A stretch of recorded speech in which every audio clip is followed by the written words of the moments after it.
Welcome to both of you, Sandha and Shantanu, and welcome to all of you. Your presence makes a lot of difference that the hues of rainbow are spreading steadily. So, special thanks for that. As the announcer said, it's about inhabiting. So I would like to begin with inhabiting.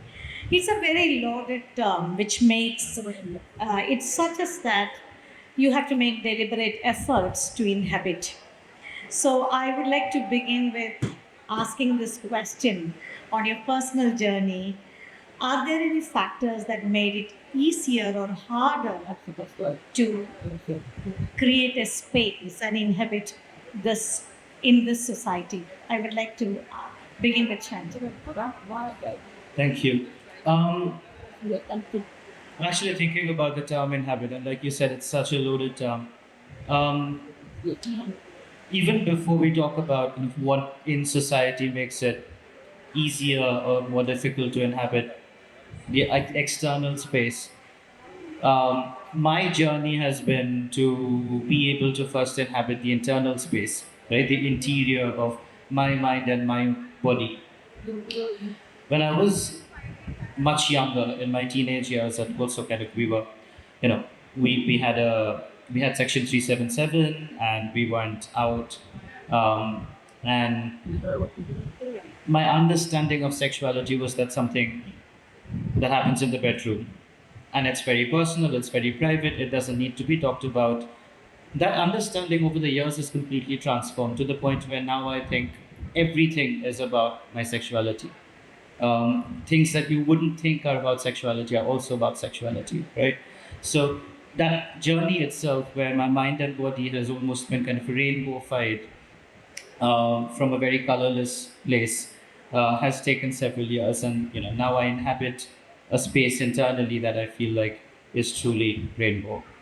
Um, of course, to come to this point, there are several things that help. So the decriminalization of gay sex in India has definitely helped. That was also equally traumatic because we had a decriminalization, then we had a recriminalization, and then the final decriminalization, which I hope is for good. But having legal cover helps, having access to communities helps, having knowing that there are other people who have gone through similar experiences helps, having parents who are supportive helps. So there are several ways in which I think you know society can enable this inhabiting of that space, and I'm sure we'll come to things that we're still struggling with. I'll reserve that for later. I just want to talk to you, coming from the state of Manipur. How do you think this journey has been? I know that Yellow Parrot, your book, very candidly talks about it.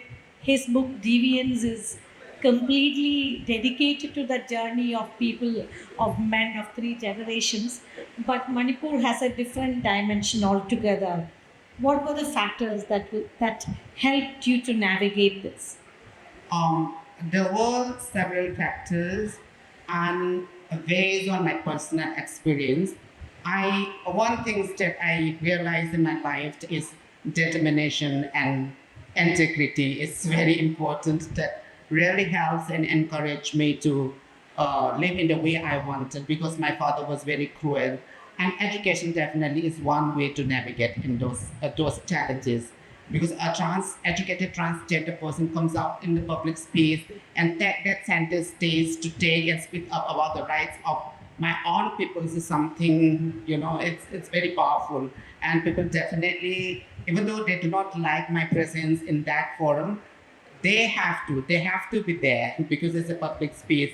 So education is very important. Education, when I say education, it includes a lot of nuances. Like, it's not about literacy, but actually understanding of how you can be presentable to people. That is also one thing that enables me to navigate and negotiate those spaces. And the other experiences that I have encountered in my life about this inhabit in Manipuri society is conflict. Conflict is is destroying and damaging people. But in a very small community and a small geography like Manipur, we do have this close-knit community living. It's very close. We don't have a fencing kind of, neighbors do not know each other. I did not come from that background, but I come from a background where community living together, even though there is transphobic and violences and discrimination meted out of transgender peoples, there are spaces where we need to be an integral part of that space. For example, if there has been a lot of protests and transgender peoples cannot, should be a part of that protest. Like, for example, there were Armed Forces Special Power Act, there were night rallies, along with this Maira IB, women, carrying torches at night. So, like, the protection of the lands and peoples is in our blood. So, this principle, this very common principle in terms of understanding liberation. So, that kind of common principle that we share together about liberation and freedom, it often drag us into those spaces and get that kind of opportunity to interact with people. And also we have a very strong and rich historical belief and also historical account of the existence of gender plurality and multiplicity in the arts with Manipuri society. I just want to ask you that when you constructed that in a very historical manner, I would like to take you to the next theme, that how do you define safe space?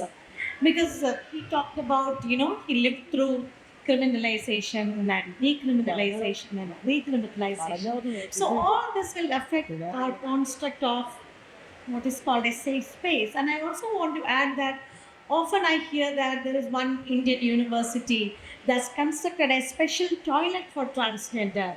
So the alternate perspective is that, do we need that, or do we need to keep the toilet gender neutral, like in airplanes? When you are flying, you have only one toilet where every human being who got a ticket used that thing. So, there are cultural and physical and political and legal dimensions of safe space.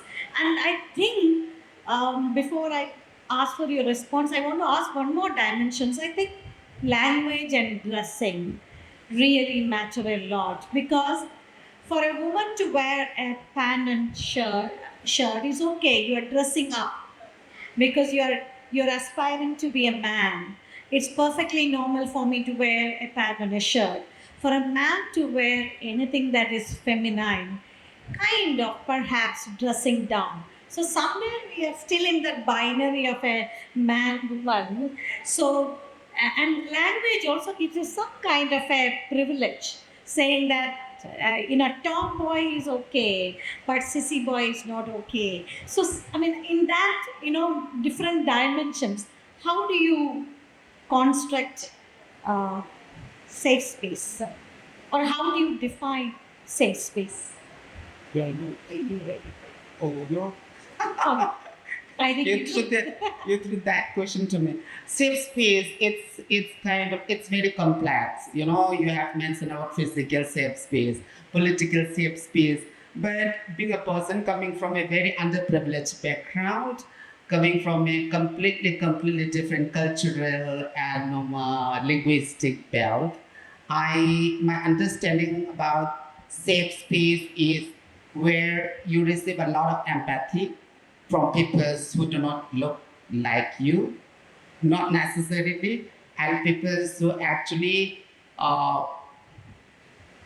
do not speak your own language. Like, for example, there are spaces where people feel left out, and it's quite complicated in a country like India, where there is a lot of diversity. But do you think that alienation that you have from the northeast part, does it add to it? Because safe space, I have described some dimensions, 5 dimensions. For example, the 6th dimension can be you are from northeast. There's a different kind of an alienation altogether. Yeah, exactly. Because like safe space is something I always have this critical dialogue around this. Based on my personal experiences, it's not my personal experiences, but actually for people who are coming from the Northeast. For example, when you look into this whole transgender and queer liberation movement that has been taken place for the last 20 years in India, you'll find your countable number of representation of this queer and trans leader from the Northeast. So my understanding of about same space, how to create a same space is all about how much and at what level of degree you can empathize some of these points. So I just want to ask you, when you say LGBTQ plus, I just want to ask again the safe space. How inclusive is this community? Because I feel that we assume that urban areas have become relatively progressive in terms of safe spaces, but is English that is creating this safe space, or how about disabled people who cannot speak English? How about people who belong to other marginalized sections? So, I think safe space manifests itself in so many different ways. Um, I think it is used as a bit of a catch-all term. It is imagined as a space where you can walk in and everyone's inclusive and celebratory of each other. There are lots of people who are like you, but people who are not like you are also allies. That's a bit of a utopia. So you can never have a perfectly safe space anywhere. There's also a lot of discrimination within our communities. I do have to say that as well. Where you come from, whether you're English speaking or not, whether you have a certain kind of accent, how you look, what's your body type, all of that stuff, right? So even you could walk into an LGBTQ space and not feel particularly included too. So I think therefore safe space is something that we're constantly calibrating, we're constantly negotiating, and I think it comes down to the very personal. You could choose a few people who are you're really comfortable with, you can be really open with, and that then becomes your safe space. I'm a bit skeptical of public safe spaces, not to say that we shouldn't continue to strive to build them, but I think it will always be a work in progress.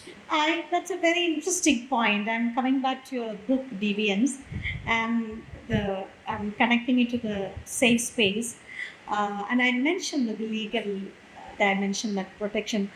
How easy for a community member to say that I have been violated? How how does it work? That you are into a relationship and you feel violated. I can walk into a legal system, whether it's a police station or whether it's my workspace, and claim that I've been violated. Whatever degrees, I have certain acceptance. How about that? I think, it first takes a lot of work to even say that to yourself. Um, and then there's kind of physically violated and mentally violated. And if you're mentally, I think physical violation is slightly probably easier to spot that this has happened and I need to do something about it. Mental violation can take years for somebody to even understand that this is happening to them or was happening to them. It's now ended. So it takes a lot of kind of understanding, reconciliation, therapy, whatever it is. So I think the first step is to even educate people to the point where they themselves can understand what's happening to them and it is wrong and they're not okay with it. And then give them the tools to be able to go out and do something about it.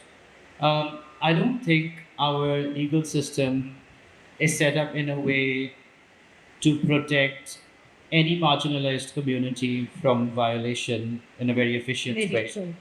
It's not just about LGBTQ. I don't think women too would be very comfortable walking into a police station and saying that man in a heterosexual relationship has violated them. So I think it will take a lot of work, both from upgrading the system, but also to for us to be able to feel comfortable, to be able to get over that kind of feeling of shame that this has happened to me.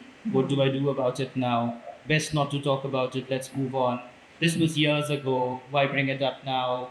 This was a close family member. It will bring shame to my family. I think there's so many things to negotiate. The worst part of it is, though, that the burden's all on that person. No one's helping you through that process unless you're in therapy, which also requires a certain kind of privilege to be in therapy. It's not cheap and it's not easily available. That's a very interesting thread for me to take it forward. Both your books, Yellow Sparrow and whether it's A Small Voice or Deviance, it's very clear that no one is immune from the trauma. Whatever has been your journey, there is significant amount of trauma that you undergo. Everyone's crew. Yes, I mean, in that case, I want to know how the community is responding to it, whether the community is making any efforts to recognize the need for mental health support, because it's not very easy that for like earlier days we used to say women have this triple burden. So here I would say that community member as a trauma means there are different levels of additional layers of burden to come and seek help. Because how many people are there to offer you therapy from the perspective and the sensitivity that you require? It's not only that you seek support for mental health, but how many people are out there? So how do you respond to that? It's increasingly very difficult, and especially when I read. I mean, I broke down at times reading your book. It shocked me a couple of times reading your book, so I know how it is to be. How do you think the community is responding to the mental health needs? I think there's a lot more now than when I was growing up. And in Deviants, there are three men of three generations. So there's the generation before mine, then there's mine, the millennial, and then there's the Gen Z. And you will see that, even through the lives of these characters, that the Gen Z person, just knows a lot more, right? Like you said, language is such a privilege. To have the language to describe what's going on, to have the language to I don't want to use the word label because labels can become very problematic. But yeah, to have the right language to be able to describe, that itself is very empowering. But also, I think, through the internet and through this awareness, there are spaces you can go to. You can be anonymous. You could, not just mental health, but even physical health, for example. You could get tested now, to see whether you contracted diseases through sexual encounters and things like that. Things that, like growing up, I had no idea where to go if I wanted to. So I think there's definitely a lot more access and a lot more availability. How about in Manipur? Do you think you can access mental health in your own language? No, it's quite difficult. Most of these mental health languages are available in English literature, and so it's quite difficult. And the other thing is we also I did a kind of this curriculum review about this mental health and all the terminology that used against transgender people and transgender identity is something very, very transphobic, like gender dysphoria. So those students who come up with that, study that curriculum and come up with that idea and around this trans imagination is something really, really very difficult to deal with. And for me, the community really need mental health support. But the question is around not being available, but about accessibility and how many mental health professionals, mental health experts are there who are trans and gender affirmative. That's a very big question. It's not about availability, it's about accessibility. Even the terms are transphobic and they might be studied in a different era, but now there are certain progress in development where there are spaces and avenue where we can collaborate with this mental health expert and professional and do sensitization and awareness to be kind of little affirmative towards the transgender and queer people. So there is a very complexity around this development, and I believe that it has to come from the state. There should be a proper policy in place. Like there are NGOs that provide queer, counseling, trans counseling, but actually how effective that is, it's not sustainable because fund comes and goes. It's the community who is going to, continue access there. So it has to be in a policy, in a plan. Like NGO doesn't have enough resources to deal with all these different kind of people. But there's definitely a demand supply issue. Exactly. How about social media? I just want to ask both of you, how do you think social media has helped the community? Has it amplified the haters, or has it given you a safe space more to express yourself? The community members can share more or share resources. How do you relate to that? Before I answer this question, I just want to go back to the language is a privilege point. And language is a privilege in a way that also is this whole language of mental health is very English centric. Very true. And I don't know of, I don't know a lot of people who would be able to come out in their mother tongue without using a single word of English. Right? Especially the therapy part of it. Therapy is, talking about yourself, but even like if you wanted to have a coming out conversation with your parents, if you try to imagine a conversation without using a single word of English, it would be difficult. I don't think our languages have caught up with the kind of sensibilities or even kind of the mental health conversations, the innovation, the research, and the terminologies that have come up. And that's where I think the state comes in a big way, where if it's in policy, then it needs to then be translated into local languages and it can kind of proliferate from that point. I completely agree. So, a lot of this is still, we're talking about English speaking urban pockets.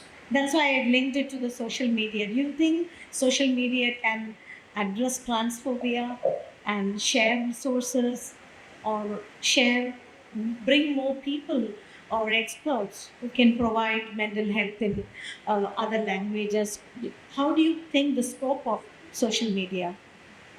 Well, very quickly, social media is a platform. It will be used for, by different people for their needs. So while social media is great for somebody to make themselves visible, to talk about their lives, to share their experience, social media is also great to then profess allyship, to say I'm an ally.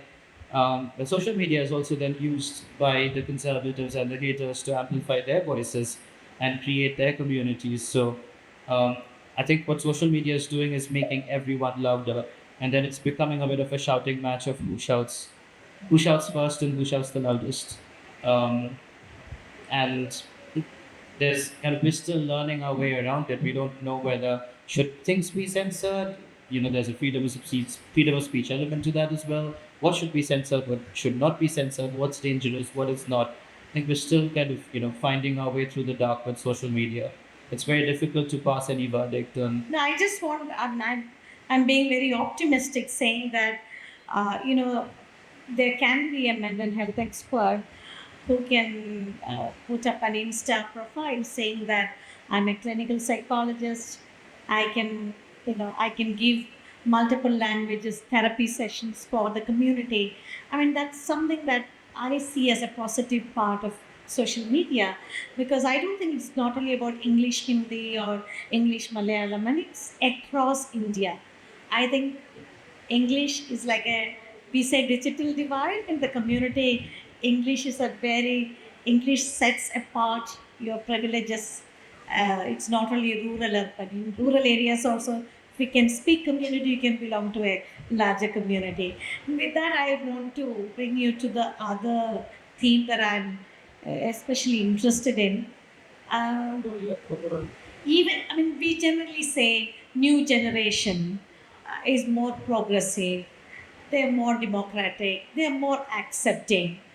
But the service providers, whether they are teachers or medical health experts or law and justice police, they are yet to embrace this kind of an improved democratic sensibilities.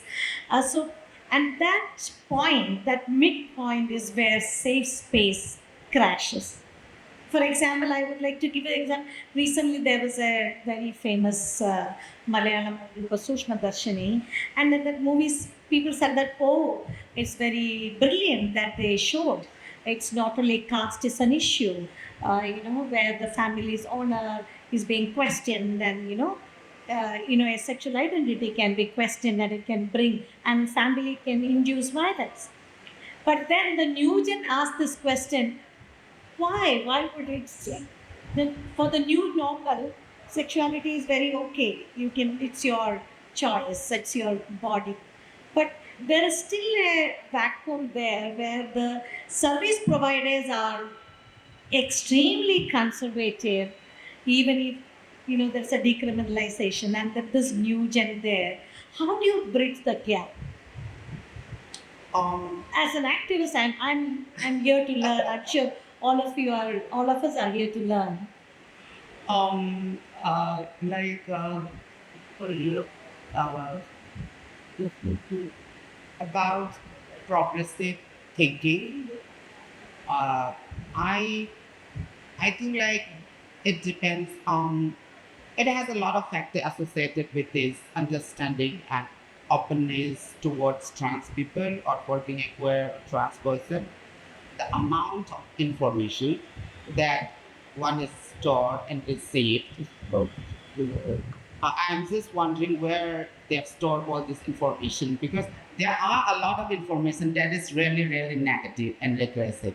Like, for example, when you talk about trans or gay people, there are gay people are not gay is a community. It's not an individual. It cannot be homogenized. There is this diversity. But in a lot of the information and reports that's available online, it's very stereotyping. Like, for example, if a gay story come out tomorrow, then the picture will be two men in naked hugging each other. Yes. But that is not the ultimate stories of a gay person. And for example, if you look into trans peoples across India, let's say India, there is a lot of diversity, and that diversity itself is the beauty of trans people. All the trans people not necessarily need to follow Karana system or else claiming for begging for their survival. There are trans people who are doctors. There are trans people who necessarily do not want to go for gender affirmative surgery. They are still trans and they live like a woman, they live like a man.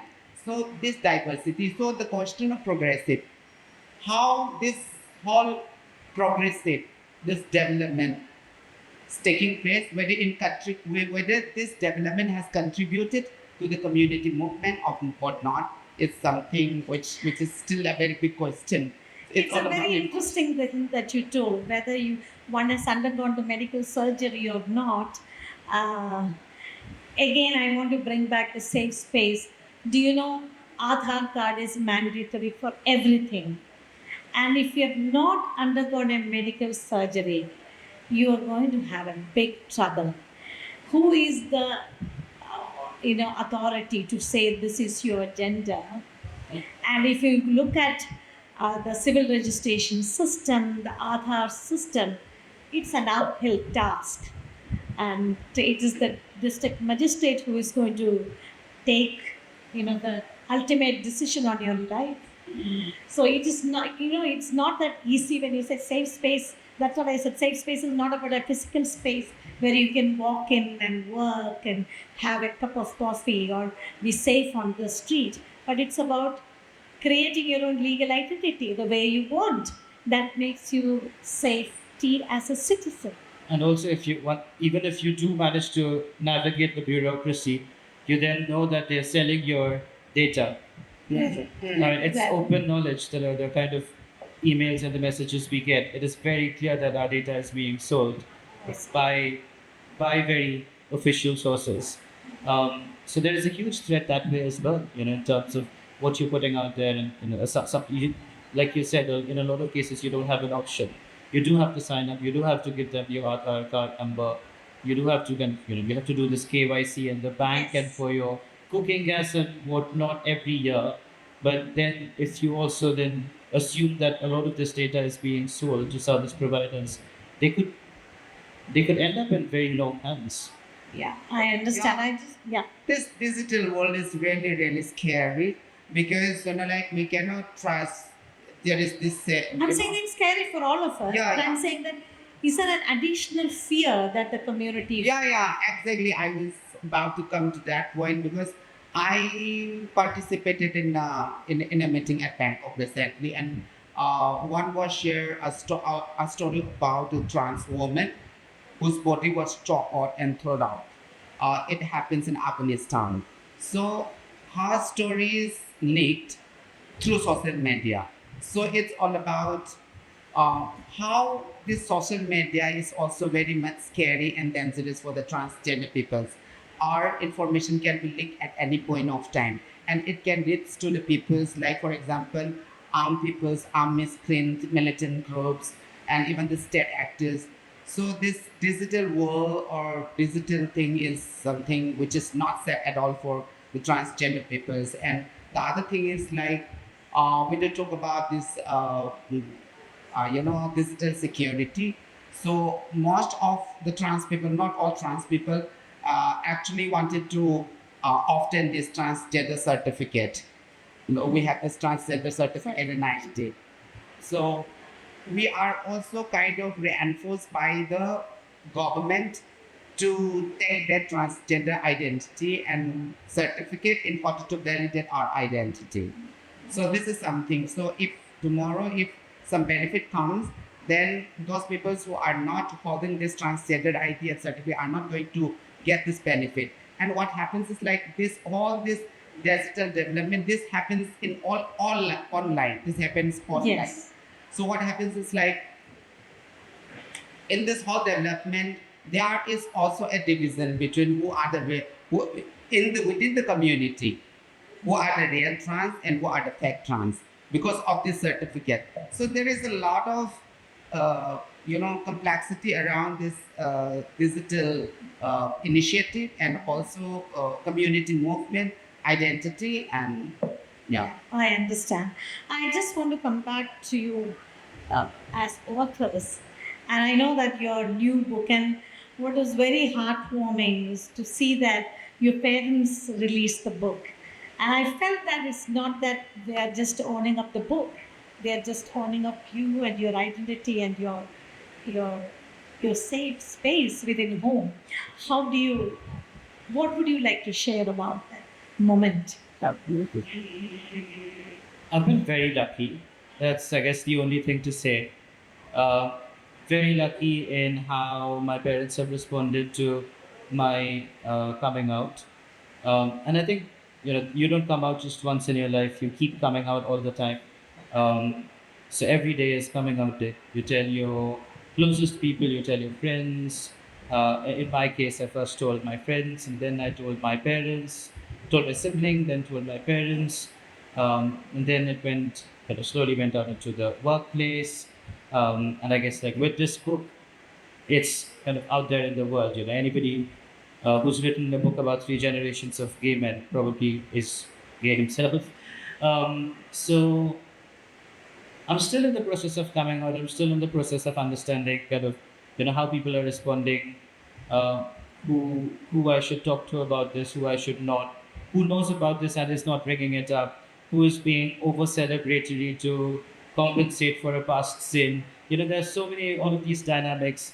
And the parents have been very, very steady and very brave about this. Brave because we all live in a society that is extremely conservative. My parents are very simple working people. Um, I can't imagine any of their peers or any of our relatives having done the same for their children.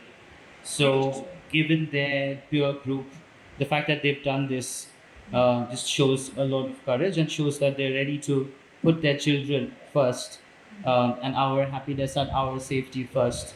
And just one very funny anecdote is my mother came out to our relatives on my behalf because I told them and I said, listen, these are your relatives, essentially your cousins, your brothers, sisters. So it's not my place to tell them. You tell them if you want. If you don't, then that's fine. And then a couple of years went by, and this was just the knowledge between our family unit. And then one morning, my mother calls me. I wake up and I call my mother every day. There's a time difference. So I call her, and it's afternoon for her. So I say, hi, Ma, what are you doing? And she said, well, I was very busy this morning because I was making calls. And I said, oh, to whom? And she said, well, I called everyone and told them about you. Oh, And I think for her to do that is a big deal. it is. And I still don't know because I wasn't there myself. I still don't know how she said it in Bangla, what words she used. Again, the language thing. right? So I can only imagine. How did she articulate it? Yeah, In Bangla? how did she articulate in Bangla? What words she used? What's her vocabulary for this? I don't know, but however she Perhaps did you it, should write about it. yeah, however she did it, and And I'm just thinking, kudos if to her. someone has to say that in Malayalam, I don't know Yeah, how they will articulate it. it's the same in any of our languages. You wouldn't know how to sit with a relative and talk about your sexuality or your son's sexuality. How do you say that in Manipuri? I mean, what will be? You think the experience will be the similar if your parents have to talk about you? Will they be constrained for the right vocabulary? Yeah, vocabulary, they in many. Are there respectful terminologies? No, Nupi Malpi is the most respectful term which we have introduced in 2010. Before that, it was Pomo and B and Nupi Sapi. Nupi Sapi meaning man personified woman. Yeah, I So read that in it's- your yeah, book. It's, Yeah. it's very derogatory. So terminology, there is no terminology to actually refer to the to those people who were born assigned male at birth and identified as female. But Nupi Malpi is the most community acceptable term. Chandan, I want to ask you one more. When you write, especially fiction, and I want to refer to your book, A Small Voice, which I thoroughly enjoyed, and I've been recommending to everybody I know that you should read A Small Voice because it's a very bold book. And I think it deconstructed the myth that as middle class, all you have to do is to study well, get into a job, buy a house, buy a car, get married, send children to good school again, and that continues. And whatever happens at the political level doesn't affect you. I think you have beautifully deconstructed saying that every national event and every single political event will affect you, will affect your relationship, will affect your identity. And so, how do you think, as an author, your own identity, how does it get reflected in your sensibilities of fiction? As a writer of fiction, I actually try to remove myself as much as possible. I I mean that's a very ambitious statement because obviously my view of the world and my morals and my values will come into the story.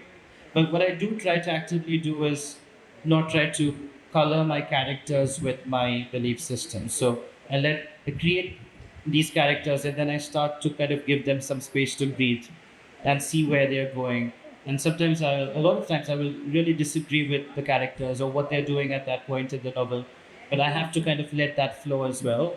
Um, what I try to really not do is go into kind of long chapters and long paragraphs of exposition to explain how things should be.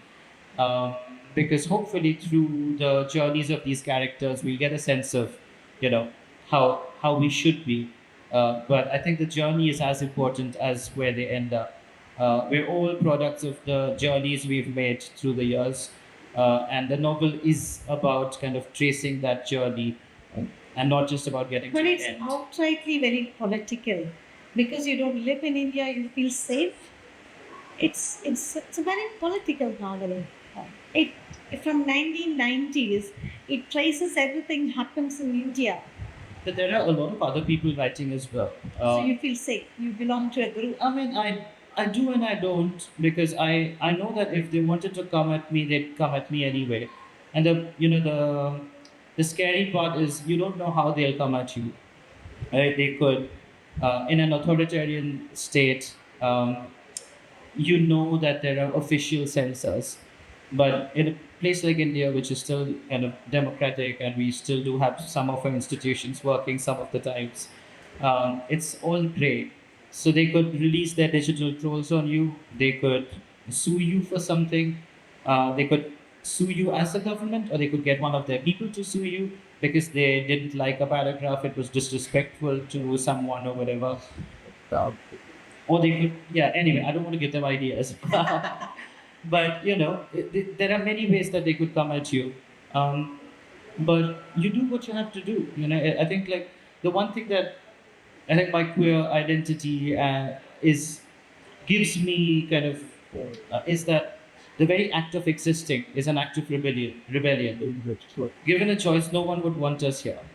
They'd be very happy to lead their heterosexual lives, buy their houses, buy their cars, send their children to school. We are an inconvenience from the time that we're born. And so every day is having to push those boundaries and to make yourself visible and to say, I'm here. What will you do? Come, let's talk, let's fight. Sometimes it's a battle, sometimes it's a conversation, sometimes it's silence. Um, and you have to embrace that level of conflict. So, as a queer person, you're living in conflict, internal conflict, and conflict with your surroundings all the time. And so you internalize that.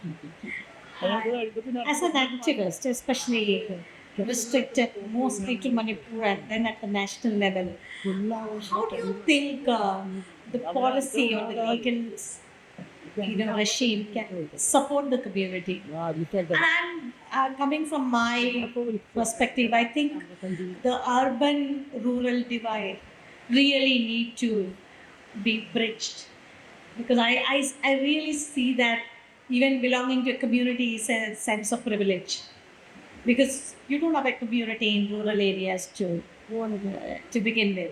So how do you think as an activist, what are the ideas one can have to bridge this rural urban divide or English and non-English divide? I actually do not think I'm the right person to answer that question because humans are very diverse. People have different understanding around one's life and one's community. So I cannot generalize a community based on their identity or the person based on their background. And talking about building a bridge between all this gap, not only urban and rural, because I come from a place where there is not that deep division between rural and urban. It's a very small land and kind of still having this community living. So it's not an easy task, but actually one thing for the people who are very much a part of this movement, then they should have a lot of empathy. And in the context of India, one needs to redefine this whole idea of India. Whether it is a trans movement or queer movement, the way the history of India constructed, the way the idea of Indian construct is very, very limited. It ends at the east, like West Bengal. So the rest of it's not there. It's only in the geography. So people actually do not have this understanding in their consciousness. For example, when you look into book or when you look into this textbook or study in class, 10, 9 standard, you'll find this narratives around very narratives of patriot persons. Very few of them. We also have freedom fighter who fought against British, who fought. We also have a kind of Independence Day, which is very close to 15 August. So I'm just reflecting this.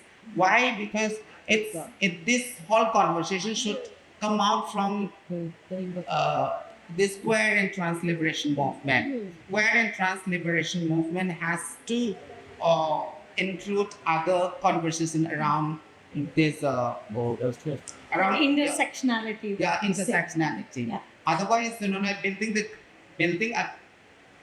the bridge between these gaps would take a lot of effort. It's not that you are throwing this responsibility to the gay person or the trans person who is living in the urban and rural. No, it doesn't. I come back to that because you mentioned state. The state has to own up the responsibility. Right. In favor of Kerala state, I would like to say that Kerala has taken significant progressive strides. For example, there has been training of teachers on gender sensitivity, including about the community, LGBTQ community. And then some of the southern states have included keralawriters or text in the curriculum. You guys are leading the way, by the way, so well done. On behalf of everybody here, thank you for acknowledging. But I think it's a it's a, I mean, I work in the northern part of Kerala, northern part of India. So I would say that when will that kind of a, transition happen where authors of pure authors are included in the textbook? So a new generation comes up with this improved democratic sensibility that yes, this rainbow exists, and the so-called pluralism that we grew up with, unity in diversity. It's all about not only about pluralism in terms of different traditions, but it's also about rainbow or bringing different identities all together. But do you think in Manipur the curriculum has been revised? No, Has there been any it's effort? still there. It's still there. I do not want to talk specifically about Manipur regarding this topic.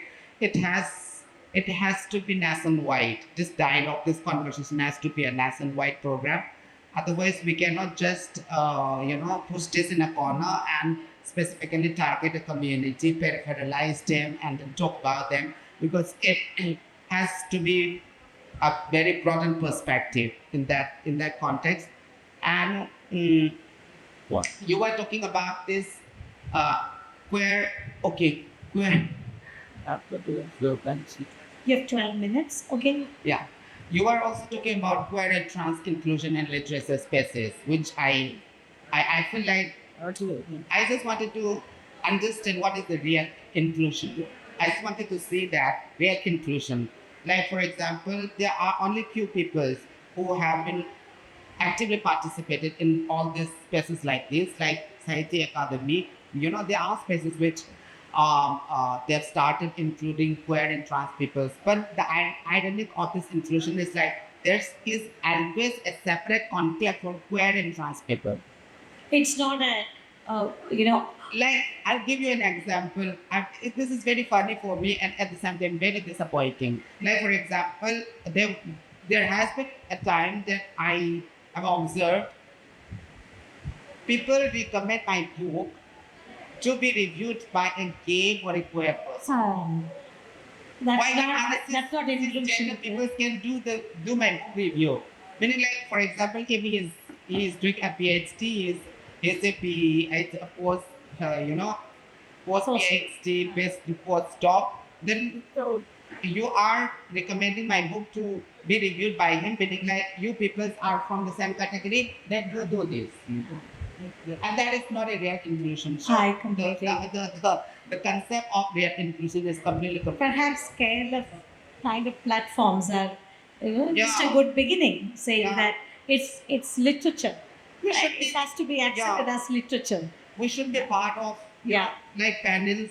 We can be a part of famous writer of India. We can be co-panelists with them, so that the audience can also get a different perspective from those speakers.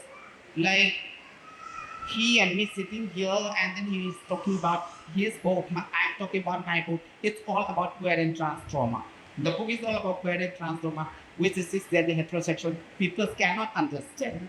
It's very complex and layered. I agree. Yeah, and also about dealing with this trans and queer trauma by a mental health professional is something I guess we don't want to talk about. It's really, really, really very difficult. We have it internalized in these realities, and there were times many of our queer friends and trans people, in order to escape from this trauma, most of them are drug abusers. That's a very harsh reality.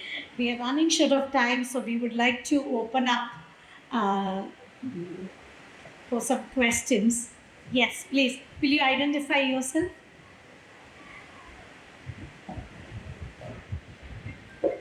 Hi, I'm Tamashri, and I have a question.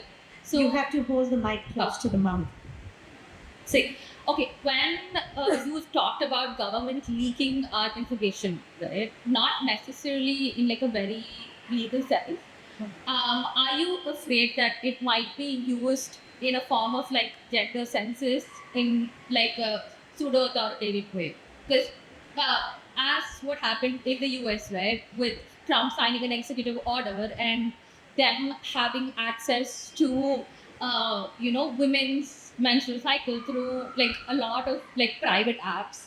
The same way, if we go and register ourselves to the Tahsildar as like non-binary and trans people, are you afraid that they're going to use that data to launch like a nationwide attack as the democratic sense in the whole world is moving toward conservatism? I don't want to go into specifics of examples of how it can be used. I think um, there's a general consensus that our data is unsafe. I think everyone would agree. You search for something and then it's popping up on your Instagram post. So it's all circular. Or sometimes I even talk about something on the phone and it starts popping up on my Instagram. It's really scary. I don't know who's tracking my voice. So data is unsafe. There's no guarantee from any government per se of keeping our data safe. And in fact, there is evidence of misuse of data. So from that, I could triangulate that if they wanted, they could misuse our data, and it could be a threat to us.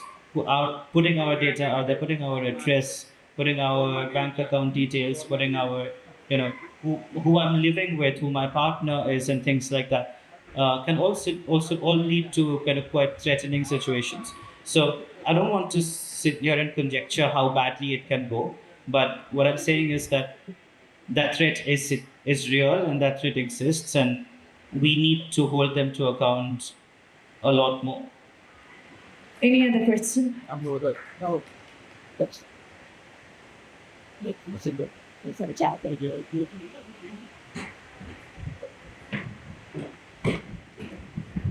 Kwe, I'm visiting from Canada. I'm Indigenous Mohawk from near Quebec. And we kind of experienced a lot of the same issues with, colonization coming in and imposing a binary. A lot of my people don't speak our language because of residential schools and such, really putting girls and boys, right?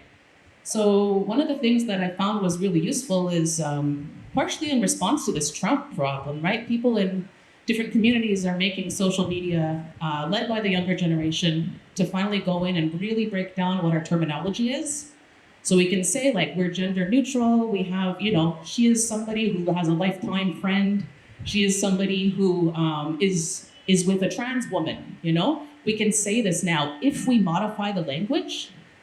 And I'm wondering if you see any of that happening where you either bring back old terminology or kind of like shifting language to be able to talk about the present realities of what, how we're experiencing things.